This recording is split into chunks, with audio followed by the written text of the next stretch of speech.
Semarang, Jawa Tengah sekitar tahun 2021. Nama saya Ningrum. Pada tahun itu pandemi masih melanda, meskipun dampaknya mulai sedikit mereda. Tempat wisata, fasilitas umum, hingga hotel-hotel masih tampak sepi, jauh dari keramaian yang biasanya menjadi ciri khas kota ini. Bahkan, banyak pabrik dan perusahaan yang terpaksa gulung tikar akibat pandemi berkepanjangan yang menghantam perekonomian tanpa ampun. Saya sendiri adalah salah satu karyawan di sebuah pabrik di Semarang yang ikut merasakan dampak pahit tersebut. Pabrik tempat saya bekerja saat itu mengalami penurunan omzet yang sangat signifikan. Tak ada jalan lain bagi pihak manajemen selain mengambil langkah-langkah drastis untuk mengurangi beban perusahaan. Salah satunya adalah dengan mengurangi jumlah karyawan. Keputusan itu akhirnya menjatuhkan saya sebagai salah satu yang terkena dampaknya. Sore itu, sekitar pukul 4, saat saya bersiap pulang kerja, saya mendengar kabar bahwa saya diberhentikan sementara. Keputusan mendadak ini membuat pikiran saya kacau. Saya bingung harus kemana. Apakah saya akan tetap menginap di mes pabrik atau segera pulang ke? Sebagai orang asli Madiun, Jawa Timur, situasi ini membuat saya semakin resah. Di Semarang saya tak memiliki sanak keluarga atau kenalan dekat. Sementara itu rekan-rekan kerja saya yang juga terkena imbas pengurangan karyawan sudah lebih dulu pulang ke kampung halaman mereka masing-masing. Di tengah kebingungan itu, akhirnya saya memutuskan untuk pulang ke Madiun keesokan harinya. Namun, setelah saya mulai mengemas barang-barang pribadi di mes, waktu berlalu begitu cepat. Tanpa terasa, malam sudah tiba. Jam dinding menunjukkan pukul 7 malam. Sudah malam begini, Mbak. Mendingan besok saja pulangnya, ujar salah satu teman satu mes. Namun saya merasa tidak nyaman. Gak apa-apa, Mbak. Aku pulang sekarang saja. Lagian, aku gak betah di sini, jawab saya, mencoba meyakinkan diri. Teman-teman lain yang dulu akrab kini seolah berubah sikap. Beberapa dari mereka yang tidak terkena PHK justru menjadi angkuh, seakan-akan posisi mereka lebih tinggi dibandingkan kami yang terpaksa harus pergi. Setelah semua barang selesai saya kemasi, saya memutuskan untuk langsung pulang ke Madiun malam itu juga. Dengan motor yang selama ini menjadi teman setia saya di Semarang, saya berencana menempuh perjalanan panjang menuju kampung halaman. Namun, saat saya berdiri di depan mes, sambil memandangi langit malam yang semakin gelap, keraguan mulai menyelinap. Jarak Semarang ke Madiun tidaklah dekat, apalagi saya seorang perempuan yang akan melakukan perjalanan malam seorang diri. Kalau aku paksakan sekarang, sampai Madiun pasti dini hari. Bahaya kalau terjadi apa-apa di jalan, pikir saya dalam hati. Setelah mempertimbangkan segala kemungkinan, akhirnya saya memutuskan untuk mencari penginapan murah di sekitaran Semarang. Saya mengambil ponsel dan mulai mencari informasi tentang hotel atau penginapan terdekat. Betapa terkejutnya saya ketika melihat harga kamar hotel yang begitu murah. Pandemi memang telah memukul industri pariwisata dengan keras. Banyak hotel yang sebelumnya mematok harga tinggi, kini menawarkan kamar-kamar mereka dengan harga yang sangat terjangkau. Bahkan ada yang di bawah 100.000 per malam. Pandemi benar-benar mengubah segalanya, termasuk dunia usaha. Saya terus memindai layar ponsel mencoba menemukan tempat yang sesuai untuk menghabiskan malam itu dengan aman. Pandemi telah membuat dunia terasa begitu sunyi, termasuk malam itu di Semarang. Di tengah keheningan yang mencekam, saya hanya berharap bahwa pilihan saya untuk menginap ini adalah keputusan yang tepat. Setidaknya sampai saya siap melanjutkan perjalanan panjang ke Madiun esok harinya. Dan singkat cerita, setelah cukup lama mencari, akhirnya aku menemukan sebuah hotel yang terasa sesuai dengan kebutuhan dan kondisi keuanganku saat itu. Sebut saja namanya Hotel Indah. Lokasinya tidak terlalu jauh dari tempatku berada kala itu, meskipun agak terpencil dari jalan utama. Harga kamar per malamnya sangat terjangkau, hanya Rp50.000 saja. Saat melihat foto-foto hotel tersebut di aplikasi pemesanan, aku cukup terkesan. Kamar-kamarnya terlihat bersih dan rapi, dengan desain sederhana namun nyaman. Bangunan hotelnya juga tampak kokoh dan terawat. Setidaknya itu yang terlihat di gambar. Tanpa berpikir panjang, aku segera memesan kamar untuk 1 malam melalui aplikasi di ponselku. Proses pemesanan berjalan lancar, dan setelah formulir terisi, aku bersiap berangkat menuju hotel itu. Malam semakin larut, jam di ponselku sudah menunjukkan pukul 8 malam. Aku menaiki sepeda motorku dan mengikuti petunjuk arah dari Google Maps menuju lokasi hotel indah. Meskipun letaknya sedikit jauh dari jalan raya utama, hotel ini sebenarnya tidak terlalu sulit ditemukan. Dengan bantuan share location, aku menyusuri jalanan yang semakin sepi, hanya ditemani sorot lampu sepeda motorku yang memantulkan bayangan di aspal. Semakin mendekati lokasi, suasana mulai terasa berbeda. Jalanan menjadi lebih sempit, dengan pemandangan persawahan di kanan kiri yang gelap dan sunyi. Tak jauh dari sana, aku juga melewati sebuah sungai kecil yang alirannya hampir tak terdengar di bawah keheningan malam. Ketika akhirnya tiba di depan hotel indah, aku sempat terpaku memandangi bangunan itu. Logo hotel yang terpasang di depan gerbangnya memang sesuai dengan yang ada di aplikasi, namun suasananya jauh dari ekspektasiku. Bangunan hotel terlihat sangat tua, bahkan nyaris kumuh. Foto-foto di aplikasi terasa seperti sebuah kebohongan besar. Rumput liar tumbuh menjalar di sepanjang halaman depan hotel. Tak ada penerangan yang memadai, hanya satu lampu redup di bagian depan yang menyala, memperlihatkan cat tembok yang terkelupas di sana-sini. Aku kembali membuka ponselku, memastikan apakah ini benar hotel yang telah kupesan. Tapi, sebelum aku sempat berpikir lebih jauh, tiba-tiba seorang pria menghampiriku. Pria itu tampak berumur sekitar 50 tahun, mengenakan baju lusuh dan celana panjang, tanpa atribut yang menunjukkan bahwa dia adalah seorang petugas keamanan. Namun, dari cara dia berdiri dan memperhatikanku, aku yakin dia adalah penjaga hotel ini. "Mbak, mau ke hotel indah ya?" tanyanya sambil menatapku dengan ekspresi datar. "Iya, Pak." "Apa ini benar hotel indah?" balasku dengan ragu. "Iya, betul."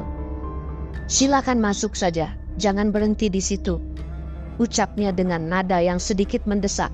Caranya bicara membuatku merasa tidak nyaman, seolah-olah dia ingin aku segera masuk tanpa banyak pertanyaan.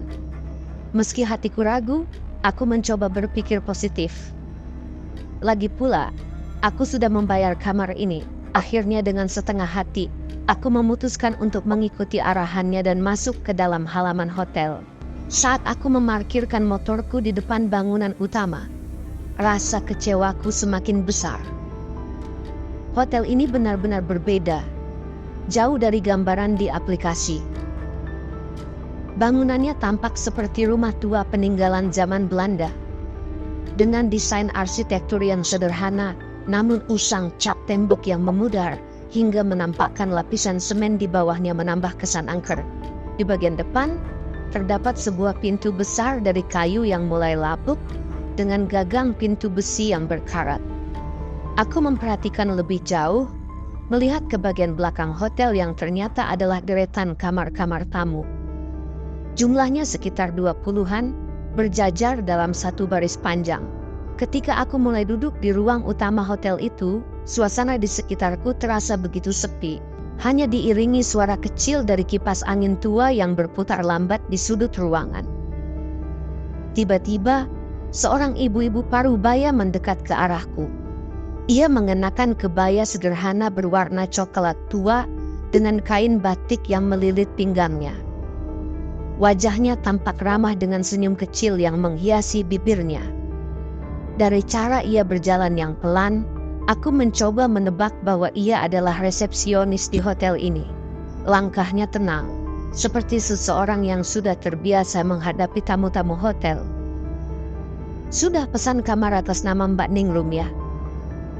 tanyanya sambil memandangku dengan tatapan tajam namun tetap sopan. Aku hanya mengangguk tanpa banyak bicara, merasa tidak perlu menjelaskan lebih jauh karena sudah jelas aku telah memesan kamar via aplikasi. Meski ibu itu mencoba bersikap ramah, rasa kecewaku terhadap hotel ini tidak bisa kusembunyikan. Ekspresiku tetap cemberut, sebab jujur saja apa yang kulihat saat ini sangat jauh dari ekspektasi. Rasanya seperti terjebak di tempat yang tidak sesuai dengan apa yang dijanjikan. Singkat cerita, ibu itu meminta KTP-ku untuk proses pendaftaran. Ia juga menyerahkan sebuah formulir yang harus kuisi. Setelah selesai, ia memberikan kunci kamar kepadaku. Kunci besi kecil dengan gantungan nomor 13 yang terbuat dari kayu. "Ini kuncinya, Mbak. Tetap jaga sopan santun ya. Semoga mbaknya bisa istirahat dengan tenang," ucapnya sambil tersenyum tipis. Namun, sorot matanya memperhatikanku dari ujung kepala hingga ujung kaki dengan cara yang terasa sedikit aneh. Tanpa banyak berbasa-basi lagi, aku langsung melangkah pergi menuju bagian belakang hotel untuk mencari kamar nomor 13. Sambil membawa tasku, aku melangkah melewati lorong hotel yang panjang dan berliku. Pikiranku penuh dengan keluhan. "Loh, kok begini hotelnya? Pantesan sepi. Cuman orang yang terjebak kayak aku aja yang mau nginap di sini. Andai tadi aku tahu aslinya seperti ini, mana mungkin aku mau pesan." Ketipu mentah-mentah, keluhku dalam hati. Langkah kakiku terus berjalan, melewati lorong yang penuh dengan debu dan dinding yang catnya mulai terkelupas. Di tengah perjalanan mencari kamar, aku mendapati sesuatu yang membuatku terdiam sejenak. Di beberapa sudut ruangan, terlihat bekas sesajen dengan bunga-bunga layu yang sudah hampir membusuk. Tidak hanya itu, beberapa dupa yang terlihat masih menyala, perlahan mengeluarkan asap tipis yang menyebar di udara. Aroma wangi yang khas bercampur dengan bau tak sedap yang menyengat dari ruangan itu. Aku mencoba mengabaikan semuanya. Mungkin ini tradisi biasa di sini, pikirku. Meskipun hatiku mulai merasa tidak nyaman. Aku terus berjalan, sambil memperhatikan nomor-nomor yang tertera di pintu-pintu kamar, mencoba menemukan kamar nomor 13. Namun, sebelum aku sempat menemukannya, tiba-tiba seorang pria tua muncul dari arah lorong yang gelap. Ia terlihat sedikit bungkuk, mengenakan kemeja lusuh yang warnanya sudah memudar. Langkahnya perlahan, seperti mencoba menghampiriku dengan hati-hati. "Mbak, cari kamar nomor berapa?" sapanya dengan nada sopan. "Oh, kamar nomor 13, Pak." "Lokasinya di mana ya?" tanyaku pelan, sambil memperhatikan penampilannya yang sederhana. Pria itu tersenyum kecil, lalu menjelaskan, "Kamar nomor 13 itu ada di lantai 2, Mbak. Jalan saja terus ke belakang, nanti ada tangga. Naik ke atas, kamarnya ada di ujung lorong, dekat gudang." Aku mengangguk sambil mengucapkan terima kasih, lalu melanjutkan langkahku menuju tangga yang dimaksud. Saat menaiki tangga kayu yang tua dan berderit setiap kali kupijak, perasaanku semakin tidak nyaman. Suasana di lantai 2 terasa lebih mencekam daripada di lantai 1. Lampu-lampu di sepanjang lorong banyak yang mati. Hanya ada beberapa yang menyala redup dengan cahaya kekuningan. Dindingnya tampak lebih usang, seperti sudah lama tidak disentuh oleh cat atau perawatan. Setiap langkahku terasa berat. Heningnya lantai 2 ini benar-benar membuat suasana semakin ganjil. Tidak ada suara lain selain derap langkahku yang menggema di sepanjang lorong. Aku memandang ke ujung lorong, mencari-cari pintu kamar nomor 13 yang dikatakan berada dekat gudang. Dalam hati aku bergumam, sepi sekali hotel ini. Pandemi benar-benar menghancurkan segalanya, termasuk suasana di tempat ini. Aku pun melangkah pelan menuju ujung lorong di lantai 2 hotel, masih dengan pikiran yang dipenuhi keheranan. Kalau aku coba tebak, hotel ini sepertinya sudah lama banget ya. Enggak dapat tamu, gumamku dalam hati, mencoba mencari alasan masuk akal untuk suasana yang terlalu sepi ini. Tapi langkahku tiba-tiba terhenti. Pandanganku kembali teralihkan ke sesuatu yang baru kusadari. Sesajen. Di depan setiap pintu kamar di lantai 2 ini, aku melihat sesajen yang terlihat cukup rapi diletakkan di lantai. Anehnya, tidak seperti di lantai 1 yang sesajennya terlihat sudah lama dan berdebu. Sesajen di lantai 2 ini tampak sangat baru.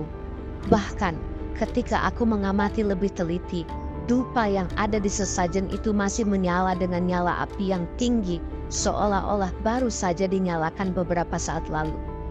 Aneh banget ya, apa setiap pintu kamar memang harus diberi sesajen begini, pikirku, sambil terus memperhatikan barang-barang itu. Sesajen tersebut terdiri dari bunga, dupa, dan beberapa makanan kecil yang diletakkan dengan teratur di atas daun pisang.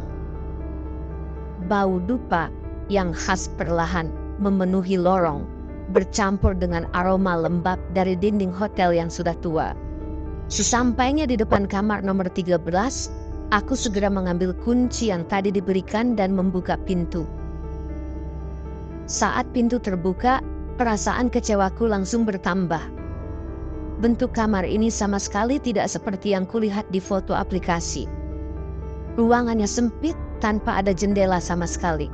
Mencoba menenangkan diri, aku meyakinkan diriku bahwa ini mungkin hanya tradisi atau bagian dari budaya lokal.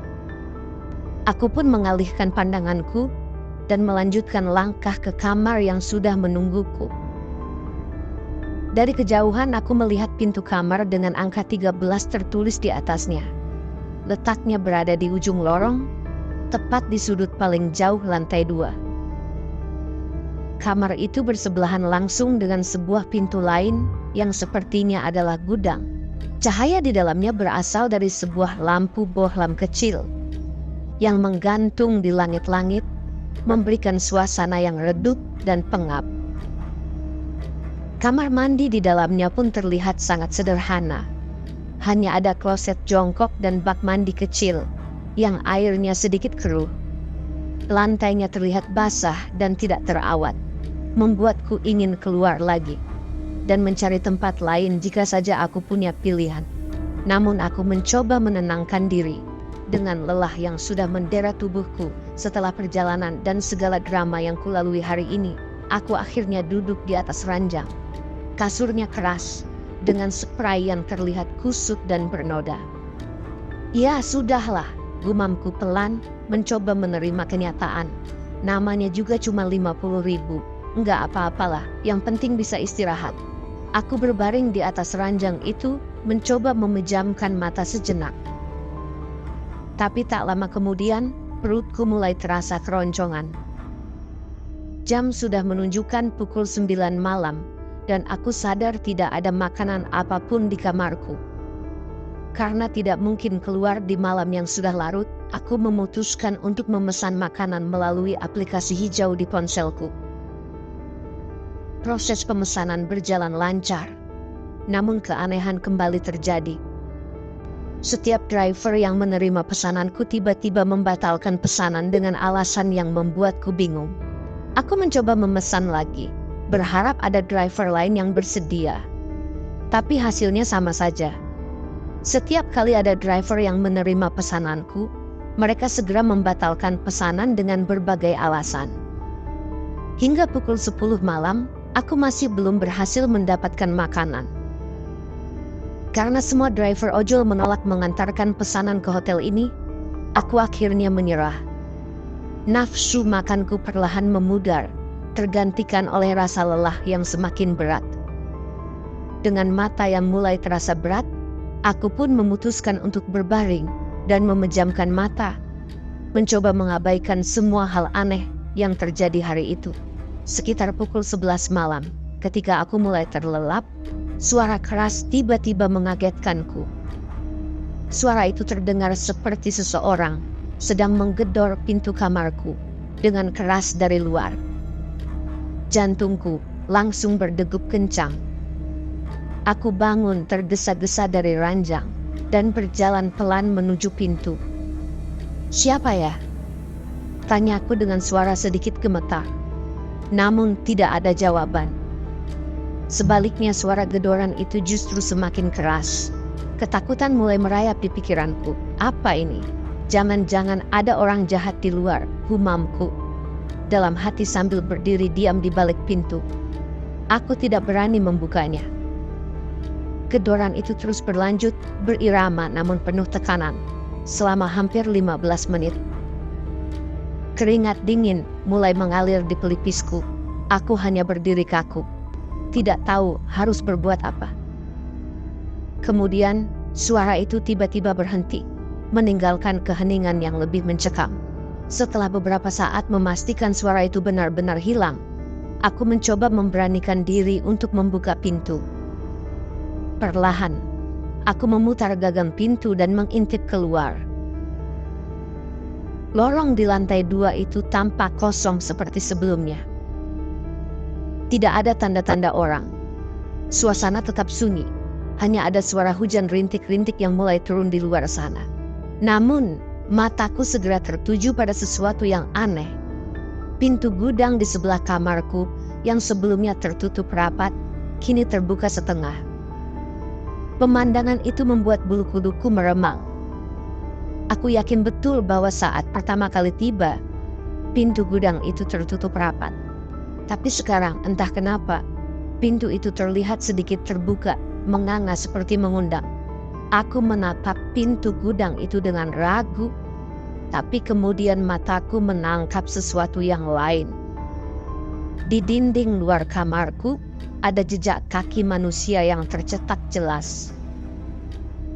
Jejak itu tidak berada di lantai, melainkan menempel di dinding putih, mengarah ke atas, seolah-olah seseorang memanjat dinding seperti laba-laba.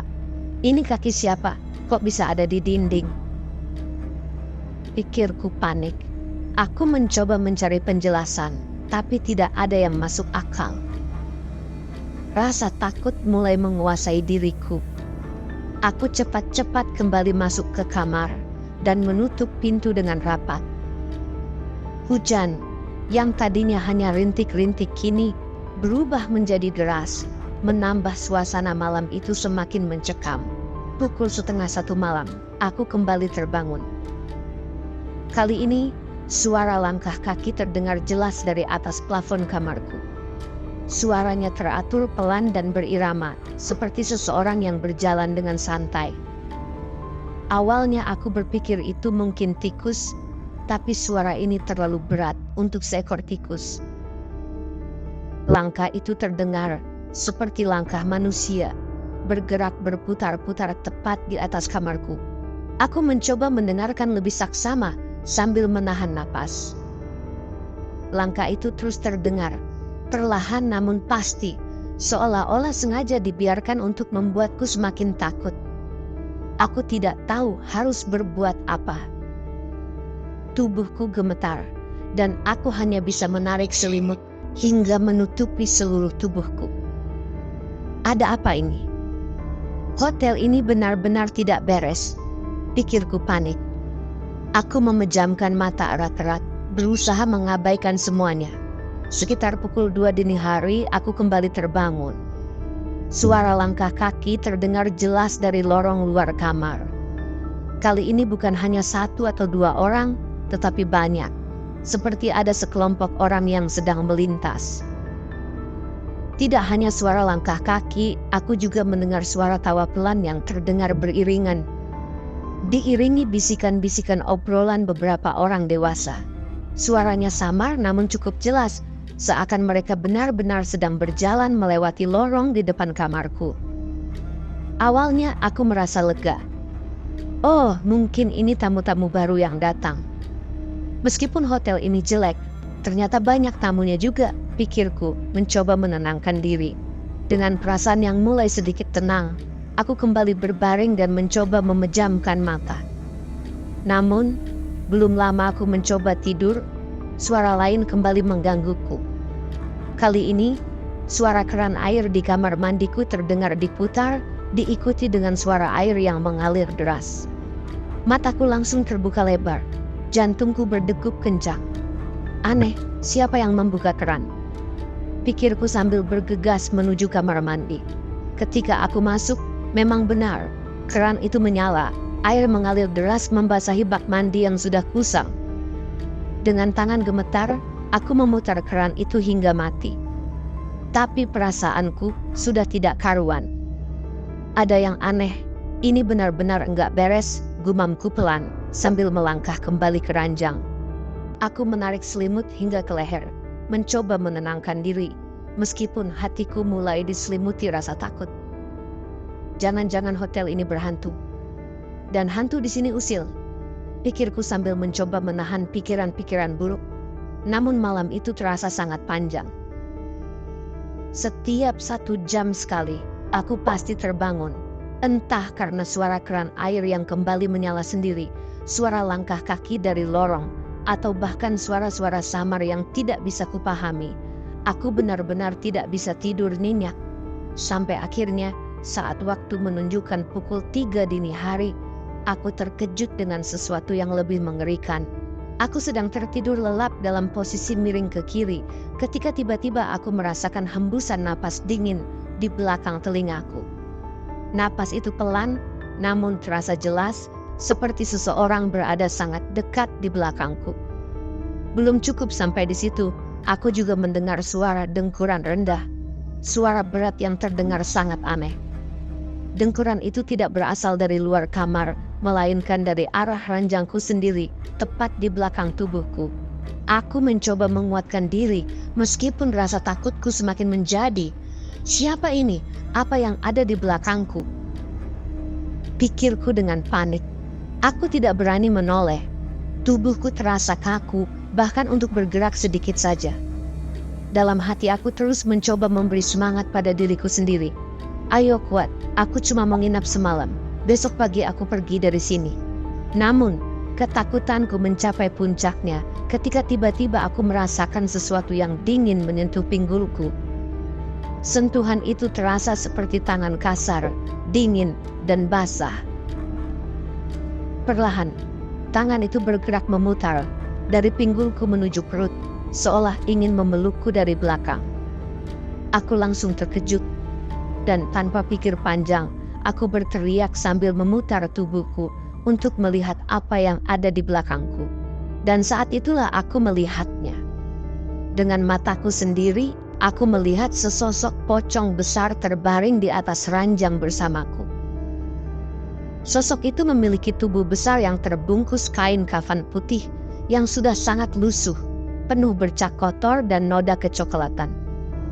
Bau busuk langsung menusuk hidungku, begitu kuat hingga membuatku hampir muntah.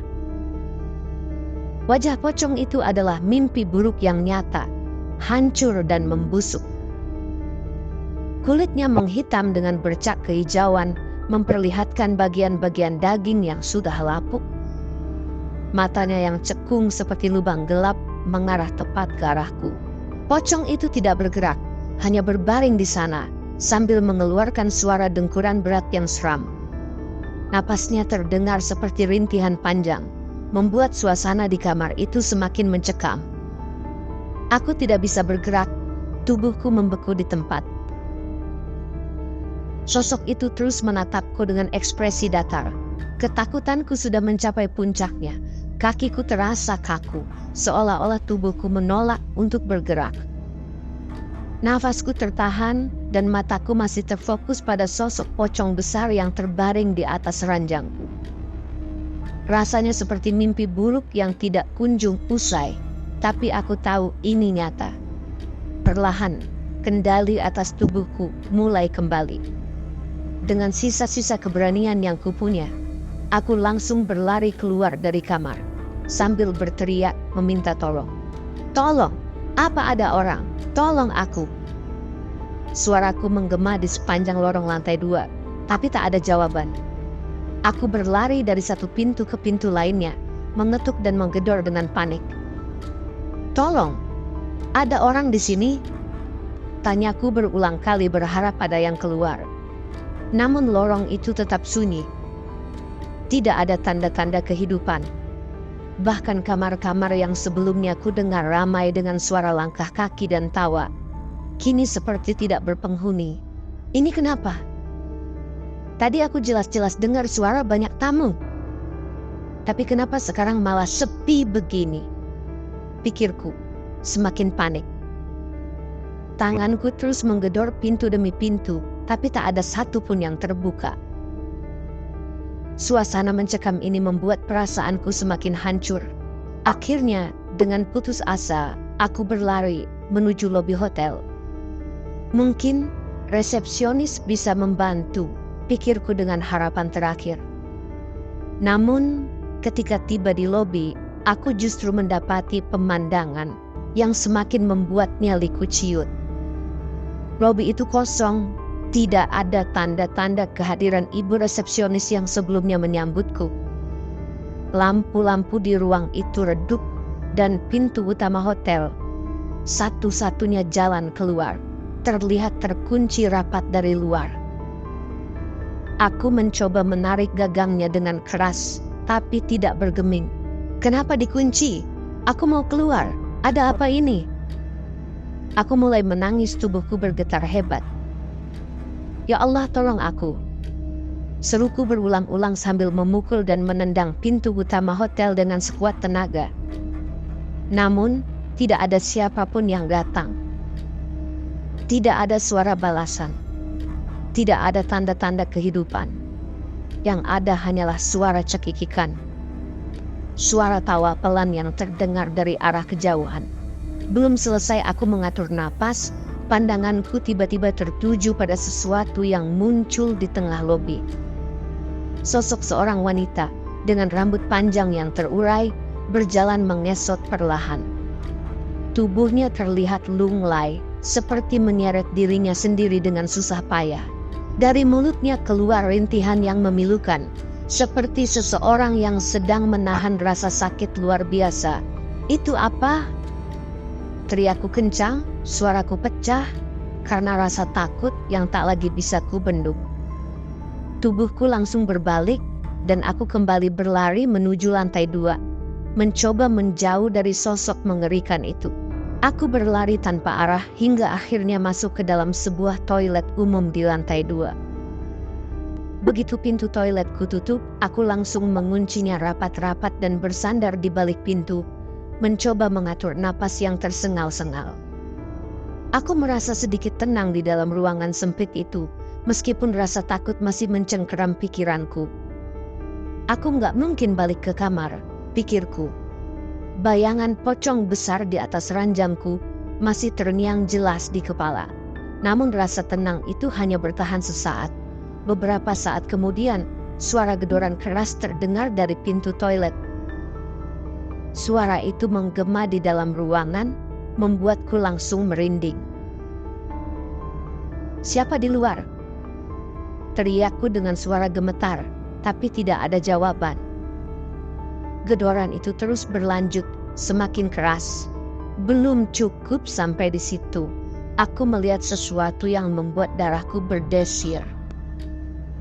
Di dalam kloset toilet, aku menemukan potongan rambut panjang yang basah mengambang di dalam air. Aku mencoba menyiramnya, berharap rambut itu hilang, tapi anehnya, rambut itu tetap muncul kembali. Setiap kali kusiram, rambut itu selalu kembali, membuat perasaanku semakin kacau. Apa ini? Kenapa rambut ini terus muncul? Pikirku panik. Aku mulai menangis, tubuhku gemetar hebat. Rasanya seperti sedang terjebak dalam lingkaran teror yang tak berujung. Toilet yang awalnya kupikir sebagai tempat paling aman, kini terasa seperti perangkap lain yang menyeramkan. Di luar pintu, suara gedoran masih terus terdengar. Sementara di dalam, rambut-rambut itu terus bermunculan. Aku akhirnya hanya bisa pasrah, tubuhku lemas, dan aku terus menangis, bibirku melafalkan doa-doa sebisanya. Suara-suara aneh masih terus mengisi keheningan malam itu.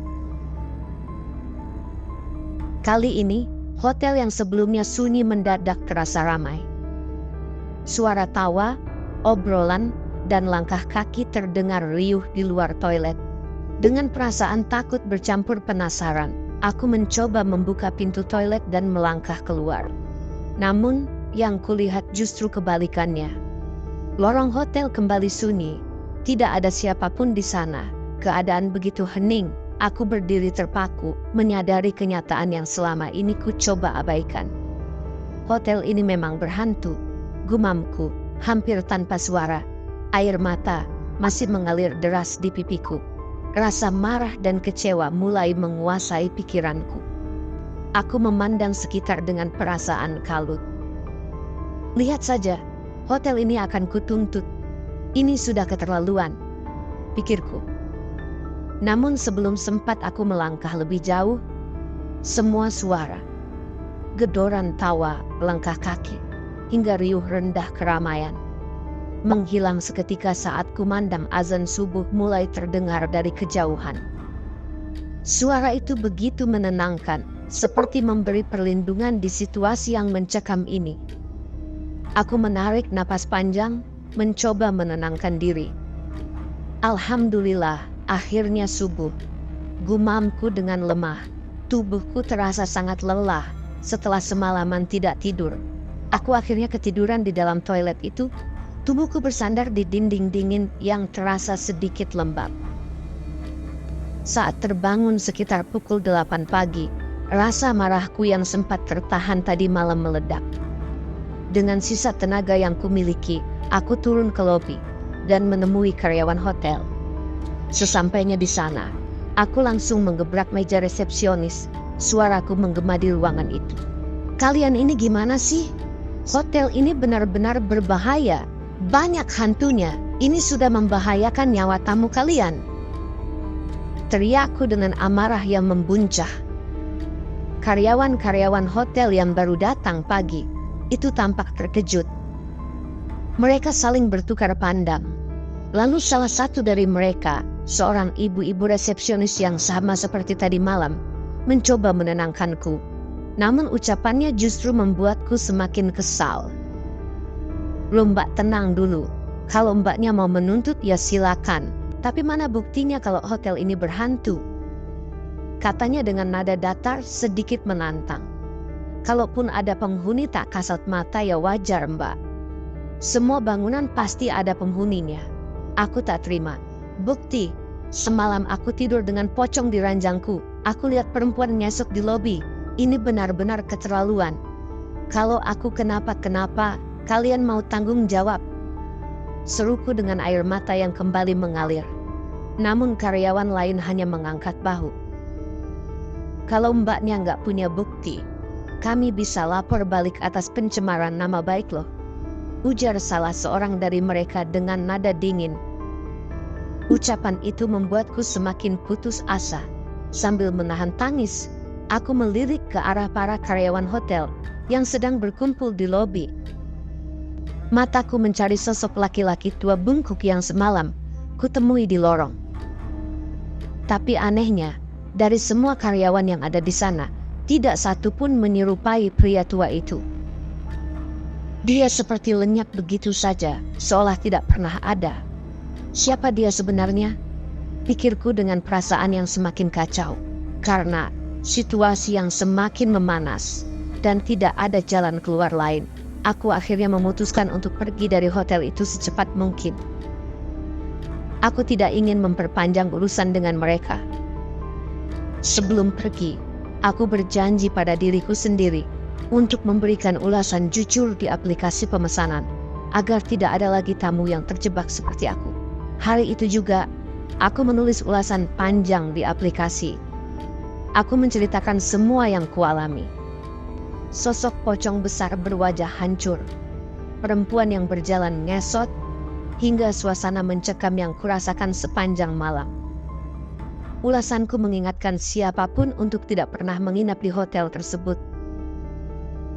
Setelah beberapa hari, aku mulai memperhatikan ulasan-ulasan lain tentang hotel itu. Ternyata, aku bukan satu-satunya yang mengalami hal serupa. Banyak tamu lain yang mengaku pernah melihat pocong besar, perempuan ngesot, atau mendengar suara-suara aneh di malam hari.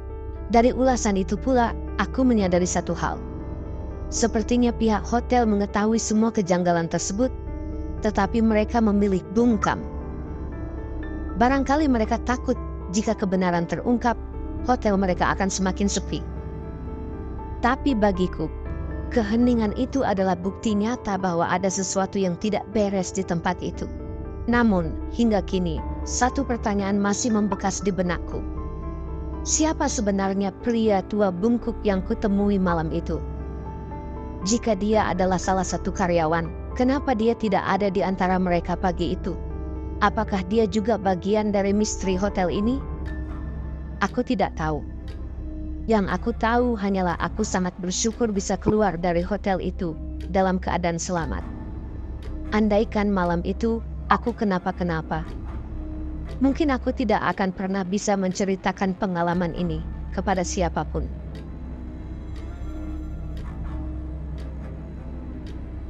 Demikianlah kisah yang kami bawakan ini. Semoga kisah ini dapat menghibur teman-teman semua dan diharapkan cerita ini bisa bermanfaat. Baiklah, terima kasih untuk teman-teman yang telah mendengarkan cerita ini. Dan juga yang telah mendukung channel ini. Semoga kebaikan yang dilakukan teman-teman dibalas oleh Allah Subhanahu wa Ta'ala dengan hal-hal yang lebih baik dan lebih bermanfaat dalam kehidupan. Saya mohon maaf apabila ada kesalahan dalam perkataan ataupun pengucapan dalam menceritakan kisah ini. Sampai jumpa lagi di kisah kami berikutnya. Semoga sehat dan sukses selalu untuk kita semua.